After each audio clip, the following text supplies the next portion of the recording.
సమస్యతో బాధపడుతున్నారా? ఇప్పుడు లేజర్ చికిత్సతో ట్రీట్మెంట్ రేంజ్ హాస్పిటల్స్ లో శాశ్వత పరిష్కారం. ఇప్పుడే సంప్రదించండి. ఆంధ్రప్రదేశ్, తెలంగాణ ఈ రెండింటిని కలపాలంటే చాలా క్లిష్టమైనటువంటి అంశం ఇది. కానీ ఇప్పుడు ఆంధ్రప్రదేశ్ ప్రభుత్వం తీసుకుంటున్నటువంటి కొన్ని నిర్ణయాలు ఏపీ, తెలంగాణల్ని చాలా చోట్ల ఏకం చేస్తున్నటువంటి పరిస్థితి కనిపిస్తుంది.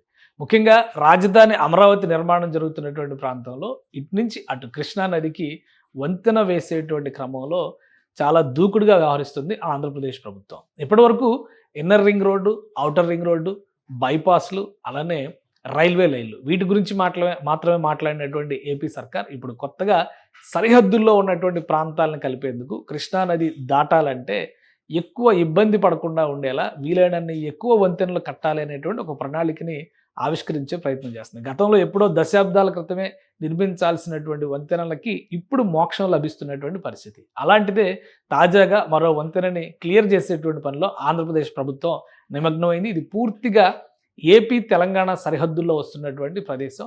ఉమ్మడి కృష్ణా జిల్లా పరిధి, ప్రస్తుతం ఉన్నటువంటి ఎన్టీఆర్ జిల్లా పరిధిలోని ముక్త్యాల నుంచి అటు పల్నాడు జిల్లా పరిధిలోకి వచ్చేటువంటి మాదిపాడుకి ఒక వంతెన నిర్మించాలని రాష్ట్ర ప్రభుత్వం దశాబ్దాల క్రితం సంకల్పించింది. కేవలం 15 కోట్ల రూపాయలు మాత్రమే దానికి అయ్యేటువంటి ఖర్చు. అయితే అది అలా పెండింగ్లో ఉండడం, ప్రస్తుతానికి దీని అంచనా వ్యయం 60,50,00,000 రూపాయలకు చేరింది. 60,54,00,000 రూపాయలకు చేరింది. అయితే నాబార్డు నిధులు మంజూరు చేయడానికి సుముఖత వ్యక్తం చేయడంతో ఇప్పుడు ఆ ప్రాజెక్టుని ముందుకు తీసుకెళ్లే ప్రణాళికని ఆంధ్రప్రదేశ్ ప్రభుత్వం ఆవిష్కరించబోతుంది. అతి త్వరలోనే కృష్ణానదిలో పడవ ప్రయాణం చూసేటువంటి అవకాశం కూడా ఈ ప్రాంతంలో వస్తుంది.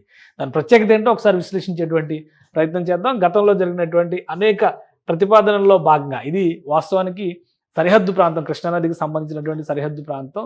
ఒకసారి ఈ మ్యాప్ను మనం జూమ్అవుట్ చేసి చూస్తే కనుక ఇది ఏం లేదు, ఔటర్ రింగ్ రోడ్డుకి సంబంధించినటువంటి మ్యాప్, అమరావతి ఔటర్ రింగ్ రోడ్డుకి సంబంధించినటువంటి మ్యాప్. 1 కాదు, 2 కాదు, మొత్తం 4 వంతెనలు అందుబాటులోకి రాబోతున్నాయి. ఇది వెస్ట్ బైపాస్ ఆల్రెడీ అందుబాటులోకి వచ్చేస్తున్నటువంటి వంతెన, అతి త్వరలోనే ఇది సాక్షాత్కారం కాబోతున్నటువంటి వంతెన. అలానే ఈ ప్రాంతంలోనే మరొక వంతెన రాబోతుంది, అది ఐకానిక్ బ్రిడ్జ్ కాబోతుంది, 2వ వంతెన. ఇక 3వది ఇన్నర్ రింగ్ రోడ్డు ప్రతిపాదన కూడా ఇంకా సజీవంగా ఉంచింది రాష్ట్ర ప్రభుత్వం. దాని పక్కనే వైకుంఠపురం దగ్గర రైల్వే లైన్ బ్రిడ్జ్ మరొకటి రాబోతుంది, ఇది 4వ వంతెన. 5వ వంతెన చూస్తే కనుక ఇక్కడ ఔటర్ రింగ్ రోడ్డుకి సంబంధించినటువంటి క్లియరెన్స్ కేంద్ర ప్రభుత్వం ఈ మధ్య ఇచ్చేసింది. 140 మీటర్ల వెడల్పుతో ఔటర్ రింగ్ రోడ్ నిర్మాణానికి సంబంధించి. కాబట్టి ఇది ఖరారుగా దీనికంటే ముందే, ఇన్నర్ రింగ్ రోడ్ కంటే ముందే ఔటర్ రింగ్ రోడ్ వంతెన మాత్రం వస్తుంది. సో ఇది మొత్తంగా జాగ్రఫీ పరంగా చూస్తే ఉన్నటువంటి ప్రాంతం. దీన్ని మరికొంత జూమ్ చేసి మనం చూస్తే కనుక ఈ శివారు ప్రాంతం, అంటే ఆంధ్రప్రదేశ్, తెలంగాణకి సంబంధించినటువంటి శివారు ప్రాంతంలో మరి ఒక వంతెనను తీసుకొచ్చేటువంటి ప్రణాళికని ఏపీ ప్రభుత్వం రెడీ చేసింది. ఆ వంతెనే ముక్త్యాల నుంచి వెళ్ళేటువంటి వంతెన. ముక్త్యాలని అలానే గుంటూరు జిల్లాలో ఉన్నటువంటి మాదిపాడిని కలిపేటువంటి వంతెన. ఇది నందిగామ శివారు వరకు ఈ మ్యాప్ చూపిస్తుంది. నందిగామ తర్వాత ఉన్నటువంటి ప్రాంతాన్ని ఒకసారి మనం విశ్లేషించే ప్రయత్నం చేద్దాం. ఇది ఆంధ్రప్రదేశ్కి సంబంధించి, అంటే ఇప్పుడు ప్రతిపాదిస్తున్నటువంటి వంతెన మార్క్ ఇది, అంటే ఆల్మోస్ట్ ఇది ఆంధ్ర, తెలంగాణ సరిహద్దు రేఖ పైన ఉండేటువంటి వంతెనగానే మనం చూడాల్సి ఉంటుంది. సో ఇది ఒకసారి మనం జూమ్ చేసి చూస్తే అసలు ఇక్కడ ఎలాంటి వంతెన రాబోతుంది, ఏ విధమైనటువంటి ప్రణాళికల్ని ఏపీ సర్కార్ రెడీ చేసింది ఒకసారి పరిశీలిద్దాం. ఈ వంతెనకు మరొక ప్రత్యేకత కూడా ఉంది. ఇది కేవలం 500 మీటర్ల లోపే నిర్మాణం జరుగుతున్నటువంటి వంతెన కాబోతుంది ఈ వంతెన. ఇది ఇప్పుడు ప్రస్తుతం ఇక్కడ నుంచి అక్కడికి వెళ్ళాలంటే వచ్చేటువంటి డిస్టెన్స్ దాదాపు 18 కిలోమీటర్లు, 17.5 కిలోమీటర్లు, 38 నిమిషాల ప్రయాణం కనిపిస్తుంది ఈ రెండు ప్రాంతాల మధ్య. కానీ ఈ వంతెన అనేది నిర్మాణం జరిగితే వచ్చేటువంటి అడ్వాంటేజ్ ఏంటి? ఇది ముక్త్యాల పూర్తిగా సరిహద్దు ప్రాంతం. ఈ లైన్ కనిపిస్తుంది, ఇది తెలంగాణ బార్డర్. ఈ ప్రాంతాన్ని మొత్తం కూడా ఈ తెలంగాణలోకి వచ్చేటువంటి ప్రదేశంగా మనం చూడాల్సి ఉంటుంది. ఇక్కడ చూస్తే కనుక ఇది పల్నాడు జిల్లాలో పరిధిలోకి వచ్చేటువంటి మాదిపాడు ప్రాంతం. సో మాదిపాడు దగ్గర నుంచి ముత్యాలకి కేవలం ఈ లైన్ 500 మీటర్లు మాత్రమే ఉంది, అంటే 1/2 కిలోమీటర్ మాత్రమే ఉంది. ఈ 1/2 కిలోమీటర్ వంతెన వేస్తే అటు కృష్ణా, గుంటూరు జిల్లాలు, అంటే ఉమ్మడి కృష్ణా, ఉమ్మడి గుంటూరు జిల్లాలో కలిసిపోయేటువంటి అవకాశం ఉన్న మార్గం అవుతుంది ఇది. ఇక్కడ పడవ ప్రయాణం చాలా ప్రమాదకరమైనటువంటి స్థితిలో ఉంటుంది. కృష్ణానది పుట్టిన దగ్గర నుంచి ఎక్కడా కూడా ఇంత నేరో లైన్ ఉన్నటువంటి ప్రదేశం ఎక్కడా కూడా లేదు, కేవలం ఇక్కడ మాత్రమే ఉంది. అందుకనే ఒక 20-30 ఏళ్ల క్రిందటే దీనికి సంబంధించినటువంటి బ్రిడ్జ్ ప్రతిపాదన, అంటే వంతెన ప్రతిపాదనలు జరిగినాయి.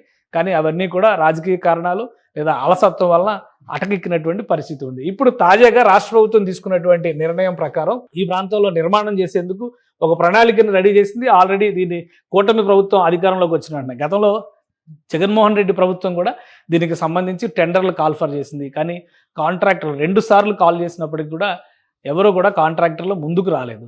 కూటమి ప్రభుత్వం అధికారంలోకి వచ్చిన వెంటనే ఆగస్టు సెప్టెంబర్లోనే టెండర్లు ఫ్లోట్ చేసింది. 2 కంపెనీలు దీనికి సంబంధించినటువంటి ప్రతిపాదనలు ప్రభుత్వం ముందర ఉంచాయి. మొత్తం మీద 50 కోట్ల రూపాయలు 60 కోట్ల రూపాయలు ఖర్చు అవుతున్నటువంటి వెంచర్ ఇది. మొత్తం 60.54 కోట్ల రూపాయలు ఖర్చు అవుతుందని చెప్పని లెక్కలు తేల్చారు. దీనికి కావాల్సినటువంటి ఫండ్ మొత్తాన్ని కూడా నాబార్డ్ ఇవ్వడానికి రెడీగా ఉంది. నాబార్డ్ అంటే రకరకాల డెవలప్మెంట్ స్కీమ్స్కి నాబార్డ్ ఫండింగ్ చేస్తూ ఉంటుంది. కాబట్టి నాబార్డ్ రెడీగా ఉంది. కాబట్టి ఇది ఫైనలైజ్ చేయడం ద్వారా ప్రభుత్వం పనులను వెంటనే మొదలు పెట్టాలనేటువంటి ప్రతిపాదన చేసి, మీరు ఒక విషయం ఇక్కడ గమనించి చూస్తే కనుక ఇక్కడ వచ్చేటువంటి ప్రదేశం, ఇక్కడ ఏ ప్రాంతం గుండా ప్రయాణం చేస్తారంటే ఇది పులిచింతల డ్యాము. అంటే పులిచింతల డ్యామ్ నుంచి ఇటువైపు గుంటూరు జిల్లాలోకి ఎంటర్ అయ్యేటువంటి అవకాశం ఉంటుంది. సో ఇప్పుడు పులిచింతల డ్యామ్కి దిగువన ఈ వంతెన వస్తుంది. అటు టర్న్ ఇక్కడ చూడండి, డీప్ కర్వ్ ఉంటుంది. కృష్ణానది ఇట్లా కంప్లీట్ కర్వ్ అయినటువంటి ప్రదేశం కాబట్టి ఇక్కడ నీటి తీవ్రత కూడా ఆ కరువు వలన నీటి తీవ్రత తక్కువగా ఉంటుంది అన్న ఉద్దేశంతో పడవ ప్రయాణాలు సహజంగా చేస్తారు. కానీ వరద కృష్ణానది పోటెత్తినటువంటి సందర్భంలో అనేక ప్రమాదాలు, బల్లకట్టు ప్రమాదాలు, పడవ ప్రమాదాలు కూడా ఈ ప్రాంతంలో చాలా జరిగినటువంటి దాఖలాలు ఉన్నాయి. అవన్నీ దృష్టిలో పెట్టుకొని ఇక్కడ ఉన్నటువంటి డిస్టెన్స్లో ఆల్రెడీ ముక్త్యాల వైపు ప్రభుత్వ స్థలం అందుబాటులో ఉంది. ప్రభుత్వ స్థలం కాబట్టి సేకరించాల్సినటువంటి అవసరం లేదు. అయితే ఇటు మాదిపాడు వైపు మాత్రం ప్రైవేట్ ల్యాండ్ సేకరించాల్సినటువంటి పరిస్థితి ఉంది. అది కూడా 4.5 ఎకరాల వరకు ఆల్రెడీ రాష్ట్ర ప్రభుత్వం సేకరణ జరిపి నిర్మాణానికి కావాల్సినటువంటి ప్రణాళికను సిద్ధం చేసుకుంది. ఇంకొకటి ఏంటంటే ఇటు ఉమ్మడి నల్గొండ జిల్లా పరిధిలో అనేక సిమెంట్ ఫ్యాక్టరీలు ఉన్నాయి. నిర్మాణానికి సంబంధించినటువంటి ప్రక్రియ చేసే క్రమంలో సిమెంట్ కానీ ఇసుక కానీ రవాణా చేయడం చాలా ముఖ్యమైనటువంటి అంశం. కాబట్టి ఈ ప్రాంతం నుంచి ఇక్కడ వంతెన కట్టినప్పటికీ కూడా జల రవాణాకు అనుకూలమైనటువంటి జట్టీలను ఏర్పాటు చేయాలని రాష్ట్ర ప్రభుత్వం నిర్ణయించింది. సో ఈ బ్రిడ్జితో పాటు జల రవాణా వనరుల ఏర్పాటు ప్రణాళిక కూడా ఇందులో భాగంగా ఉంది. రేపు అమరావతికి తరలించబోయేటువంటి వివిధ రకాల సామాగ్రి కూడా ఇక్కడ జలమార్గం ద్వారా పంపించడానికి ఆస్కారం ఉంటుందని చెప్పని ప్రభుత్వం భావిస్తుంది.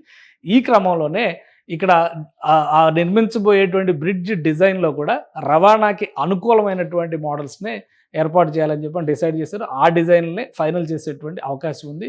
దాదాపు 17 అడుగుల లోతు సిమెంట్ దిమ్మల లాంటి పిల్లర్లని లోపలికి పెట్టడం ద్వారా బలమైనటువంటి పునాదులు వేసి 12 ఫ్లాంక్లు ఏర్పాటు చేసేటువంటి అవకాశం ఉంది. అంటే 12 పిల్లర్స్ లాంటివి ఏర్పాటు చేసి వాటిపైన డక్ట్లు ఏర్పాటు చేస్తూ ఈ వంతెన నిర్మాణం జరుగుతుందని చెప్పని ప్రాథమికంగా వస్తున్నటువంటి సమాచారం. కాబట్టి చాలా చిన్న వంతెన ఇది. 500 మీటర్ల మాత్రమే పొడవు ఉండే, అంటే దాదాపు 1/2 కిలోమీటర్ మాత్రమే పొడవు ఉండేటువంటి వంతెన.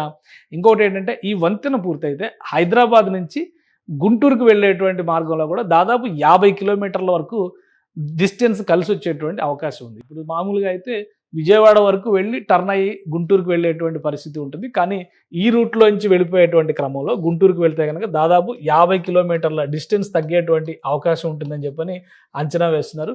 సో ఈ అనేక ప్రయోజనాలతో ముడిపడి ఉన్నటువంటి వంతెన, చాలా చిన్న వంతెన, ఖర్చు విషయంలో కూడా చాలా తక్కువ ఖర్చుతో కూడినటువంటి వ్యవహారం. కాబట్టి ఇమీడియట్గా ఆంధ్రప్రదేశ్ ప్రభుత్వం దీనికి క్లియరెన్స్ ఇస్తున్నట్టుగా సమాచారం ఉంది. వైకుంఠపురం బ్రిడ్జ్ కంటే కూడా ముందర ఇది నిర్మాణం అవుతుంది. ఎందుకంటే వైకుంఠపురం బ్రిడ్జ్ని లాకులతో, బ్యారేజ్ని పూర్తిగా లాకులతో సహా అక్కడ కొంత నిల్వ సామర్థ్యం ఉండే విధంగా, నీటి నిల్వ సామర్థ్యం ఉండే విధంగా ప్రణాళికలను సిద్ధం చేస్తున్నారు. దాదాపు 15 టీఎంసీల నీటిని నిల్వ చేసే విధంగా డిజైన్లో కూడా మార్పులు చేస్తున్నారు. కాబట్టి దీనికి ఇక్కడ నిల్వ అనేటువంటి అంశం లేదు, కేవలం వంతెన మాత్రమే ఉంటుంది. జల రవాణాకి అనుకూలమైనటువంటి వంతెన డిజైన్ కాబట్టి ముందుగా ఈ వంతెన నిర్మాణం చేపట్టేటువంటి అవకాశం ఉంది.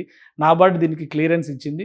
నిధులు అందుబాటులో ఉన్నాయి కాబట్టి అతి త్వరలో దీనికి సంబంధించినటువంటి ప్రాసెస్ను పూర్తి చేసి కాంట్రాక్టర్లకు పనులు అప్పగించేటువంటి అవకాశాలు కనిపిస్తున్నాయి.